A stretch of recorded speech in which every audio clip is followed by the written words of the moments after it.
Welcome to today's micro moment, everyone. So glad you could be here.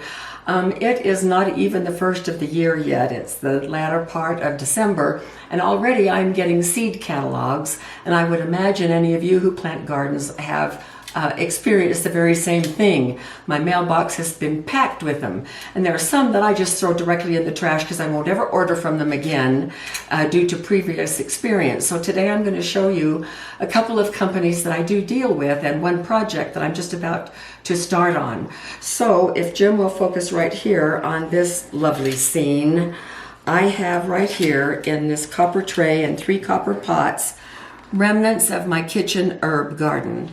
Now, I've been pretty sick for the past 3 weeks. My usual wintertime upper respiratory infection, I get it almost every single year.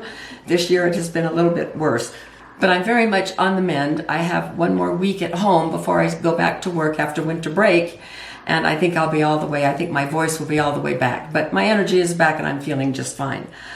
But what has happened with my herb garden, just take a look at this. Sorry sight. This is rosemary. I can't even remember what this was. And this, I think, was oregano. I don't know. They are dry as a bone and dead as doornails. And I have 4 trays exactly like this on a glass table in a south-facing window. And this is my kitchen herb garden, and I just have neglected it till everything is dead. So I'm starting all over with my kitchen herb garden, and this might be a great time for any of you who don't have a kitchen herb garden to start. And when I started very small. I started with just 3 or 4 herbs that I used a lot. Basil is one, rosemary is another, and I had 2 or 3 different types of the basil, which was a lot of fun. And so what I'm doing is going through these seed catalogs and figuring out, I have 12 pots total, what am I going to plant? So let me set this terrible scene aside. Let's take a look at 3 seed catalogs from 2 companies that I really like. Before we get into these, we're just almost finished up with the book that Cindy and I are doing. It has been an awful lot of work putting everything together. And Jim is doing the last of the photography on taking pictures of the meals that we are featuring in our food storage plan. And I've been working on those recipes. And part of this process has caused both Cindy and me to really think hard about our food storage, and we are learning a whole lot. So the other day, one of the meals that I was working on was the chicken salad sandwiches from home canned chicken, and then I've already shown a little video on how I'm going to do hard-boiled eggs using egg powder. I'm trying to prepare these meals as if we were in a grid down situation and I could not get any fresh food from a grocery store, so it's been quite an adventure over the past couple of months.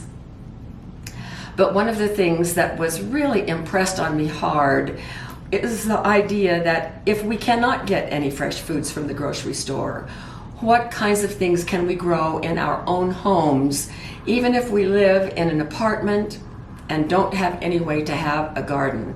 Like many people are in that situation. I've been in that situation before. Well, one of the things is that we can have a kitchen herb garden and we can do microgreens.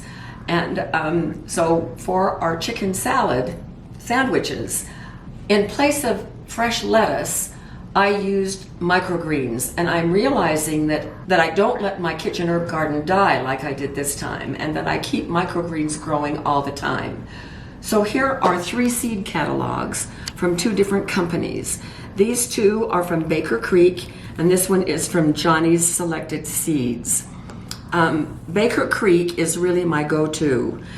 They do heirloom seeds, and I love heirloom seeds. That's what I do mostly. This is their 25 years of good seeds. This is their rare seed catalog.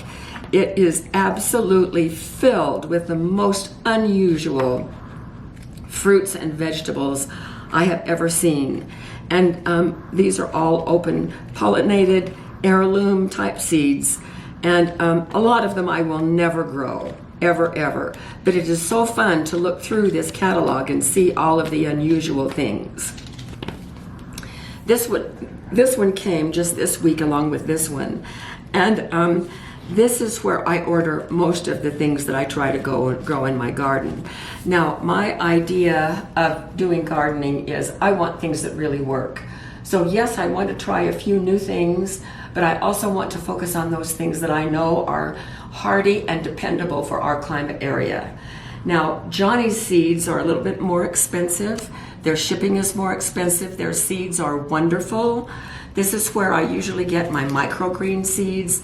They have a whole section here on microgreens, all of the different lettuces and greens that you can use for microgreens. Let me get over to their microgreens. I think they're here. And I will use the things that I've used. Oh, these are shoots, so that's not. So here are the microgreens right here. And so there's lots of things from which you can select things that grow. Plus, it is very easy to use seeds that are not intentionally prepared for microgreens because they charge extra for those. And we've done a video on microgreens where I talk about that very thing as well.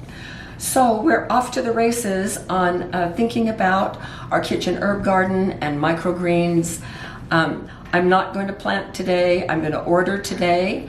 We'll come back in another, probably a MicroMoment, and I will share with you the seeds that I have selected to go in my kitchen herb garden, and we'll even get it started on camera. And so we can do this together. Do it with me. Join me in putting together a kitchen herb garden, and then also some microgreens.